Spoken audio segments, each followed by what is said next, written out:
Cinta itu tidak berhenti di studio siaran. Ia turun dari dunia sandiwara menjadi nyata dalam kehidupan. Pada 31 Oktober 1946, Saijah menemukan adindanya.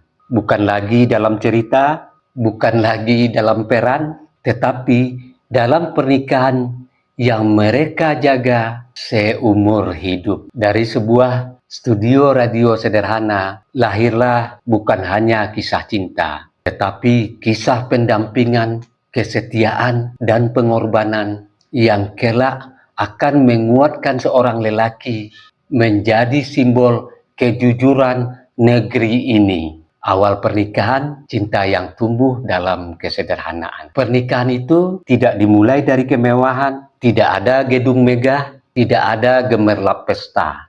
Yang ada hanyalah dua hati yang yakin bahwa mereka ingin berjalan bersama apapun keadaannya. Setelah menikah, Hugeng dan Meriati menjalani hidup seperti keluarga muda lainnya di masa awal kemerdekaan. Negeri masih tertatih, keadaan ekonomi sulit, fasilitas terbatas, tetapi rumah kecil mereka penuh oleh sesuatu yang tak bisa dibeli oleh...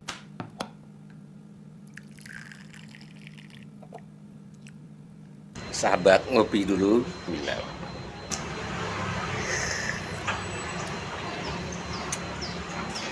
Bagi sahabat yang mau sloki unik ini, sloki tengkorak, ya silahkan klik keranjangnya ya.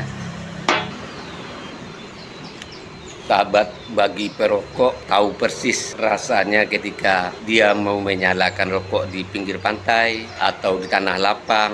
Itu pasti banyak angin, dan untuk merokok menyalakan koreknya pasti kesulitan, pasti padam oleh tiupan angin. Tapi semuanya tidak akan terjadi lagi jika korek kita ini kapasitas gasnya besar dan apinya kuat, tidak akan padam ditiup angin.